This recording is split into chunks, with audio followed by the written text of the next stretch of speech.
Hello everyone. My name is Jessica Hanley and I'm an instructional designer with the Center for Online Learning and Teaching Technology at the University of Texas, Rio Grande Valley. Today we will explore accessibility in higher education and what it means to us, to our students, to our current courses, and to our habits as we move forward. Much of what we know about accessibility comes from federal legislation. Let's look at some of these a little more closely. In 1973, Congress enacted the Rehabilitation Act, which emphasized providing services to those with disabilities, including research and training, and the establishment of special responsibilities within the federal government to coordinate these programs. Section 504 is especially important to us in higher education because it focuses on extending civil rights to those with disabilities. It is our responsibility to offer appropriate accommodations so that students with identified disabilities can receive equitable access to course materials and interactions. Now, we do this on a case-by-case basis, and some of the more common accommodations at our institution include extra time, separate testing sites, textbooks provided in alternate formats, perhaps the use of a recorder in class, or the use of a volunteer note taker. Now, these do not affect the content of your course. They do, however, affect how a student might interact with the content, and therefore create a more even playing field. In 1990, Congress enacted the Americans with Disabilities Act, which established a clear and comprehensive prohibition of discrimination on the basis of disability. Title II focuses on communication and inclusion across many life domains.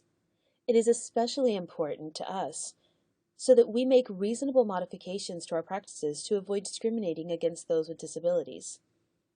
It is our responsibility to seek effective communication with those with disabilities, and to do this, we should consider preferred methods of communication and make good attempts in good faith to prioritize these, perhaps maybe above methods that may be more comfortable to us. In 1998, Congress amended the Rehabilitation Act of 1973. The most significant amendment for us is Section 508, which sets clear guidelines for eliminating barriers in technology so that all electronic information is available and accessible to those with disabilities. As educators, it's especially important for us to ensure our digital media and online courses are formatted in a way that allows everyone to access the content we wish to share. The beauty of Section 508 is that it takes the idea that what's good practice for those with disabilities is also good for the whole. Like the idea that curbside ramps are necessary for those in wheelchairs, but equally beneficial to those with strollers or on bicycles, Section 508 eliminates barriers that are detrimental to some and limiting to others. Some common solutions might include captions on videos, such as these, appropriate color contrast, and predictable organization and layout. What's interesting about Section 508 is that it's not enforced on a case-by-case basis, such as the previous two laws. This is a law that applies to all digital content, regardless of disability and regardless of the presence of a disability on the part of the consumer. This law, above all, requires us to change our habits of thought, of practice, and of action. And this is because the U.S. Department of Education's working definition of accessible is that a person with a disability is afforded the opportunity to acquire the same information, engage in the same interactions, and enjoy the same services as a person without a disability in an equally effective and equally integrated manner with substantially equivalent ease of use. In other words, accessibility occurs when students with disabilities can interact with their content, their peers, and their instructors within a least restrictive environment. Digital accessibility occurs when we use technology to remove those traditional barriers. In this image, equal stools in the first scenario do not provide the shortest person an opportunity to view the game. And this is the kind of support often seen in traditional scenarios where by trying to be fair, we may perpetuate or actually create inequity. Stacking the stools in the second scenario provides the supports each one needs to successfully view the game, just as Section 504 and ADA require us to provide the supports each student with a disability needs to interact equitably within the course. The third scenario replaces the wooden fence with a chain link fence to remove the need for supports in the first place, just as Section 508 would remove traditional barriers by using newer technologies and advancements to create a scenario that, by being beneficial for a few, is actually beneficial to all. Accessibility is a chain link fence. And this has many implications in higher education. The use of individualized supports and technology to remove those barriers in the first place creates a sense of inclusion by making reasonable modifications so that we can effectively communicate with all. Although these laws may overlap in many areas, we see some examples that illustrate the main premise of these laws in action. For Section 504, all instructional materials should be formatted to be compatible with whatever technology the students with disabilities use to be successful in your course. Now, that could be hearing aids, that could be screen readers, or other tools.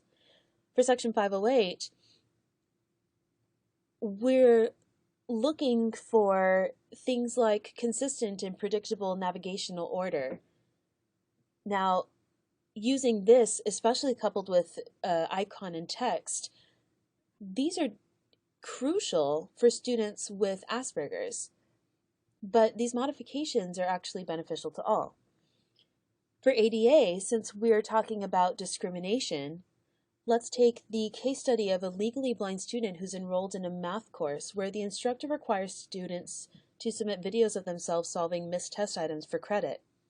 The student would obviously require an alternate format. In order to begin thinking a little more proactively about the planning of our curricula, we may consider Universal Design for Learning, or UDL. Now, this is a framework that allows us to better plan our curriculum by parsing relevant research from a variety of fields, including education, psychology, and neuroscience, to support the variability of all learners across the 3 learning networks of the brain. Let's take a traditional class week.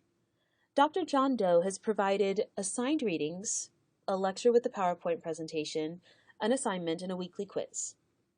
Now let's look at the first principle a little more closely. Principle 1 of UDL asks that we provide multiple means of representation. And we can do this by providing options for perception, for language, and for comprehension. Our recognition network determines how we obtain and organize our sensory input. Presenting content in a variety of ways helps students secure the information to memory. If we revise Dr. Doe's case study, we see that he still has his assigned readings, his lecture, his assignment, and his quiz. However, Dr. Doe now provides an essential question for each article he assigns so students can focus their reading. He's created a series of micro-lectures on the week's topic. That first lecture serves as a hook to engage students and recall background knowledge. Each subsequent lecture begins with a visual representation of the relationship between the overarching concept and the relevant details to be covered. Throughout his lectures, he now pauses to ask a comprehension question and addresses misconceptions as needed. Principle 2 of UDL asks that we provide multiple means of action and expression. Now, this can be accomplished by providing options for physical action, for expressive skills, and for fluency, and for executive functions within learning. Our strategic network determines how we act and express ourselves. Offering students multiple manners of output, or showing what they know, can result in higher levels of achievement since novelty and challenge stimulate critical and creative thinking. If we return to our revised case study, this week, Dr. Doe has invited his good friend who practices in the field to present a guest lecture on his area of specialty as it relates to the week's topic. He's also ensured that his quizzes measure the comprehension of the reading and lecture materials, and he's decided to lessen their overall weight within his course to provide the scaffold for practice. Principle 3 of UDL asks that we provide multiple means of engagement. We can do this by providing options for recruiting interest, for sustaining that effort and persistence throughout the course, and then options for self-regulation over a period of time. Our affective network determines how we initiate and maintain interest over time. Planning for tasks and rewards that stimulate interest will help maintain motivation in both teaching and learning over the course of a term. In our revised case study, Dr. Doe has revised his assignment parameters so that students can apply the weekly topics and concepts to their own circumstances. He's also included a few annotated examples so that students can review these prior to submitting their own. He's now adopted the feedback formula to help increase mastery, where he notes something that the learner is currently doing well And then he notes an error pattern and provides a rule of thumb so that they're a little more successful in the future. And just as Dr. Doe, I call each of us to action. To change our habits of thought, because we now accept that barriers exist that impede access to our content. To change our habits of practice, because we now know that technology can help remove these barriers. And to change our habits of action, because we now need to emphasize proactive design so that we might design content in a way that is truly accessible to all.